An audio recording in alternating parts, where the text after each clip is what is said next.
जय श्री राम प्यारे साधकों।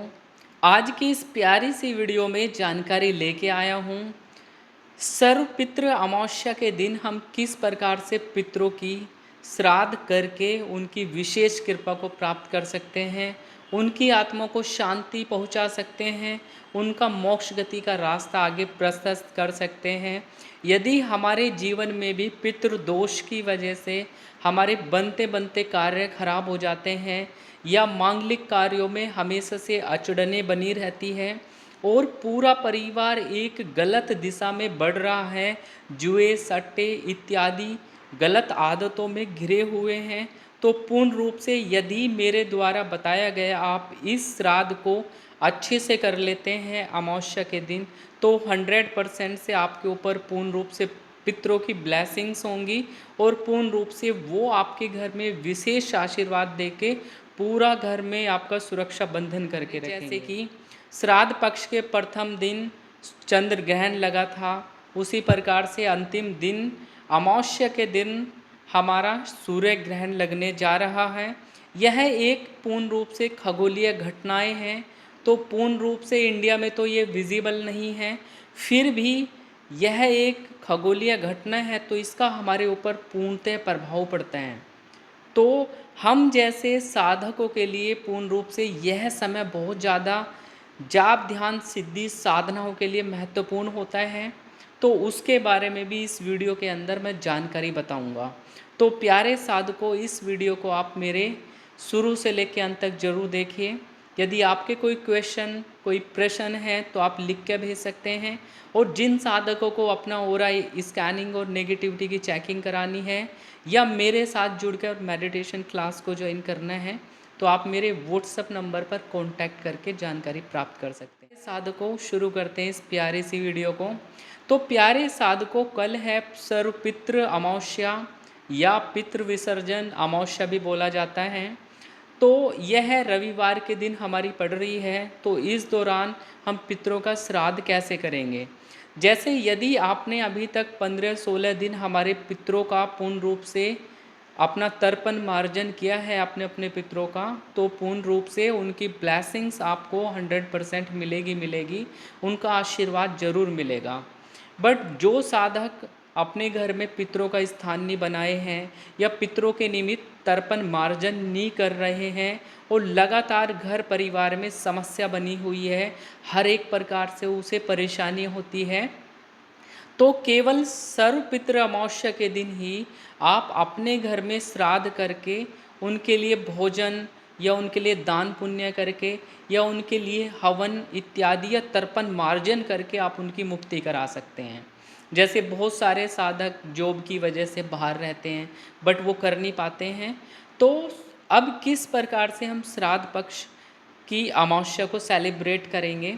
इस दिन हमें अंग्यारी करनी होती है पितरों के निमित्त। जो भी हम खाना बनाते हैं, जो भी आपके पितरों को सर्वाधिक प्रिय होता है, जैसे सफ़ेद चीज़ें पितरों को बहुत ज़्यादा अति प्रिय होती है, तो मोस्टली लोग खीर, चावल की दूध की खीर बनाते हैं और उसका भोग लगाया जाता है। हमारे यहाँ पे होता है या हमारे एरिया में मोस्टली करते हैं, वो तरीका मैं आप लोगों को बता रहा हूँ। यदि आप इस प्रकार से भी अपने पितरों के निमित्त धूप उठाते हैं तो वो अति प्रिय होती है और पितृ धूप के माध्यम से ही आपके भोजन को ग्रहण करते हैं। तो अब आपने खाना बना लिया है, हलवा बना लिया है, जो भी भोग आप अपने पितरों को लगाना चाहते हैं वो अब आप लगाएंगे। अब दो कंडीशन आती है आप सभी के पास में।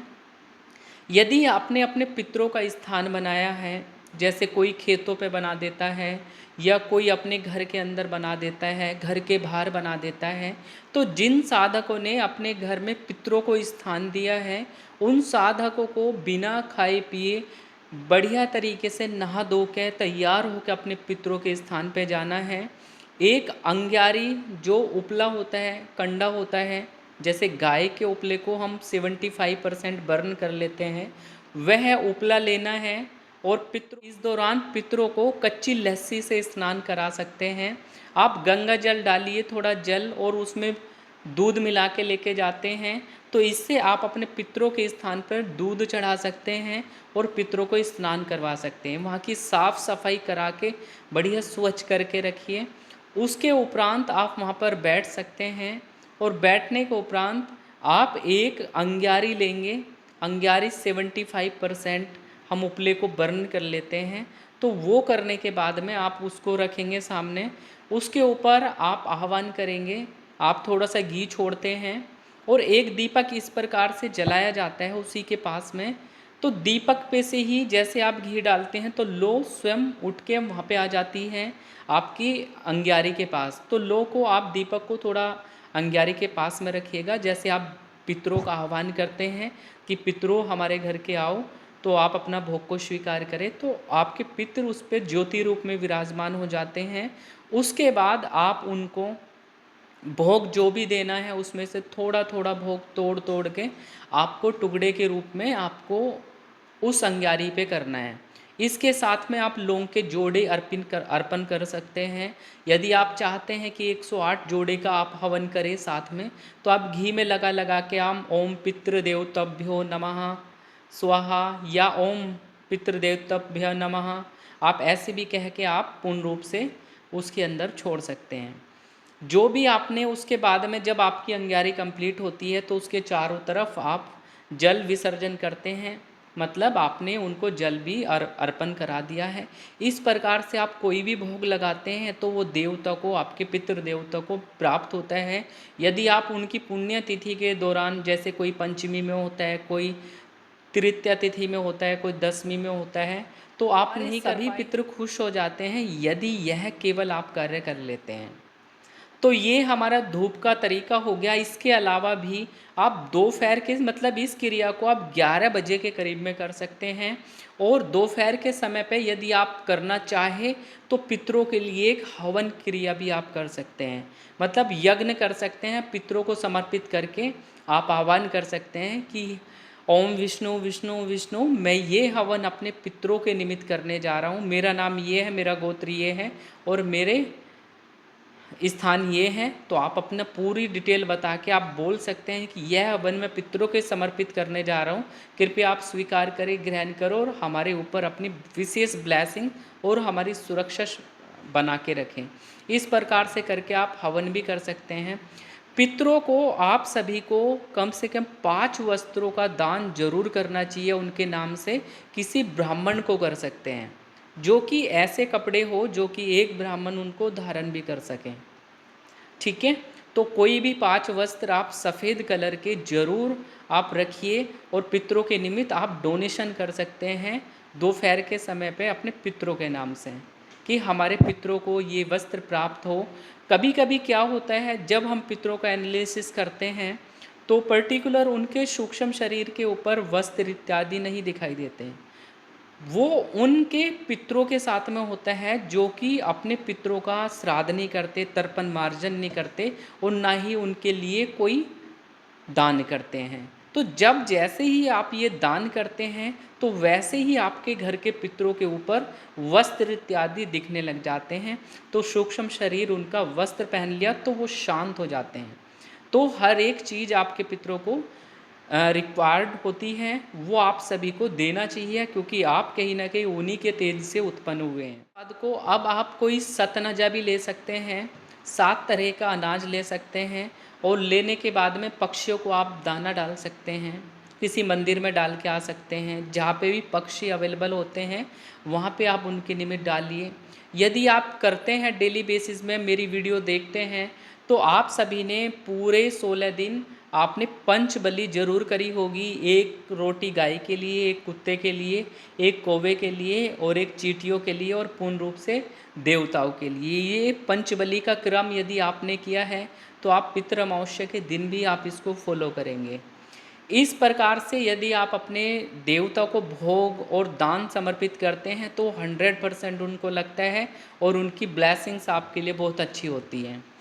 इसके अलावा श्राद्ध पक्ष के अंदर अब आपको विसर्जन पे आना है। विसर्जन का जो समय होता है वो सुबह का नहीं होता है। आप शाम के समय पितरों का विसर्जन कर सकते हैं। विसर्जन का मतलब है कि आपके पितृ देवता जो आए थे पितृलोक से आपके घर के ऊपर अपना भोग स्वीकार, अपना श्राद्ध पक्ष के अनुसार, तो पूर्ण रूप से हम उनसे माफ़ी मांगते हुए विदाई देते हैं कि हे हमारे घर के पितरों, हमने जो भी आपके लिए तर्पण मार्जन किया है, हमसे यथाशक्ति यथास्थिति जो भी हुआ है, तो कृपया आप उसे अमृत तुल्य समझें और स्वीकार करें। यदि जाने अनजाने में हमारे से कोई गलती हो गई है या हमसे कोई कम या अधिकता हो गई है, तो आप हमें क्षमा करें और हमारे घर पर अपना विशेष कृपा, अपना विशेष आशीर्वाद बनाए रखें। तो जब आप ऐसा कहते हैं तो शाम के समय एक प्रक्रिया होती है। आप एक दीपक ले सकते हैं, एक मिट्टी का बड़ा सा दीपक, आप उसे अपने पितरों के स्थान पे जहाँ पे आपने स्थान बनाया है, या सबसे सर्वोत्तम होता है जब आप अपने मुख्य दरवाजे पे अंदर की साइड में खड़े होते हैं और बाहर की साइड को देखते हैं, तो लेफ्ट की साइड में मुख्य दरवाजे के बाहर के कॉर्नर पे आप एक दीपक जला सकते हैं। चावल के दानों की आपको एक ढेरी बना लेनी है, उसके ऊपर आपको एक तेल का दिया रखना है। आप घी का भी जला सकते हैं या आप चमेली के तेल का जला सकते हैं। मिट्टी का दीपक आपको वहाँ पे जला देना है, यथाशक्ति यथा भक्ति, जैसी भी आपकी श्रद्धा भक्ति है आप वो जला देंगे पितरों के नाम से और प्रार्थना करेंगे, हे हमारे घर के पितरों, जाने अनजाने में कोई भी गलती हुई है तो हमें क्षमा करें। ये विसर्जन स्वरूप आपके निमित्त हम दीप जला रहे हैं। कृपया करके आपकी कृपा सदैव ऐसी बनती रहे, घर परिवार में बरकत बनी रहे, और इस प्रकार से आप इस दीपक को वहाँ जला के छोड़ देंगे। ऐसा करके रखें कि कोई यदि हवा चल रही है तो कवर कर दें ताकि वो जलता रहे और कोई बुझ ना पाए। तो पूरी रात्रि वो जलता रहे, इतना आप तेल उसके अंदर डाल सकते हैं। अब आपका यहाँ से ये पितृपक्ष की पूरी समाप्ति हो गई है, और हमेशा से पितृपक्ष की समाप्ति के उपरांत माता दुर्गा जी का आगमन होता है सभी के घर परिवार में। तो पूर्ण रूप से आप उनके निमित्त अब आप तैयारी करेंगे।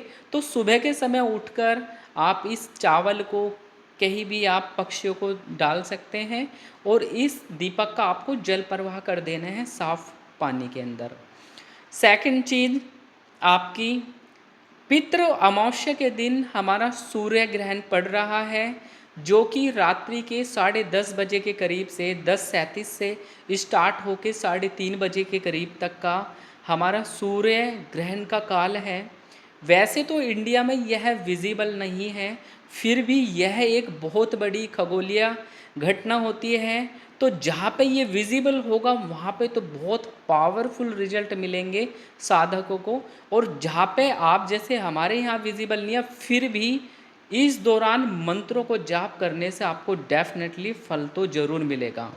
तो मेरे अकॉर्डिंग आपने जो भी मंत्रों को आप जाप करते हैं, जिन भी रक्षा मंत्रों को आप करते हैं, सुरक्षा मंत्रों को आप करते हैं, आप इस टाइम में बैठकर इस टाइम का सदुपयोग कर सकते हैं। 4-5 घंटे आप सिटिंग में बैठकर जाप करिए बढ़िया तरीके से, आपके मंत्र के अंदर पूर्ण रूप से तेज आएगा। अपनी सुरक्षा लगा के जरूर बैठना है। यदि आप ऐसा करते हैं, आपके सूर्य ग्रहण का भी आपको पूरा प्रभाव मिलने वाला है। तो प्यारे साधकों, इसको ऐसे ही नहीं जाने दो, भले ही दिखे या ना दिखे, सूतक मान्य है या नहीं है, बट मेरी नज़र में यह एक खगोलीय घटना है और प्रॉपर इसका प्रतिफल आपको जरूर मिलता है, आपका मंत्र जरूर सिद्धि होता है। तो प्यारे साधकों, अब आप सूर्य ग्रहण की यह साधना कर सकते हैं। पहले भी मैंने कुछ मंत्र बताए हैं। यदि आप चाहते हैं तो अपने इष्ट देवता का आप मंत्र जाप कर सकते हैं। आपके इष्ट देवता राम जी हैं तो ओम राम रामाय नमः मंत्र का आप चैंटिंग कर सकते हैं। हनुमान जी है तो ओम हम हनुमते नमः मंत्र का चैंटिंग कर सकते हैं। और जैसे आप नवरात्रि की सेवा करने वाले हैं ऑलरेडी, तो आप अपने नवाण मंत्र को, ओम दुम दुर्गाय नमः मंत्र को, ओम क्रीम कालिकाय नमः मंत्र को, आप इनका भी चैंटिंग करके अभ्यस्त हो सकते हैं और उनका तेज, उनकी पावर आप एक्सट्रीम लेवल पे ले जा सकते हैं। तो प्यारे साधकों, इसको आपको करना है। और फिर अगले दिन से 22 तारीख से माता रानी का आगमन हो रहा है, और सभी पूरे नवरात्रे होने वाले हैं इस बार। और बढ़िया तरीके से माता की साधना करेंगे। उसके निमित्त भी मैं एक वीडियो आज ही अपलोड कर दूँगा अपने यूट्यूब चैनल पर। आप उसको देखकर अपनी चौकी की स्थापना कर सकते हैं, और जो भोग, जो भी विधान रहेगा आप ज़रूर देखिएगा। तो प्यारे साधकों, मेरी यह वीडियो आपको कैसी लगी आप कमेंट में ज़रूर बताइएगा, और मिलते हैं एक नई जानकारी के साथ। तब तक के लिए आप सभी को राम राम है जी, राम राम है जी।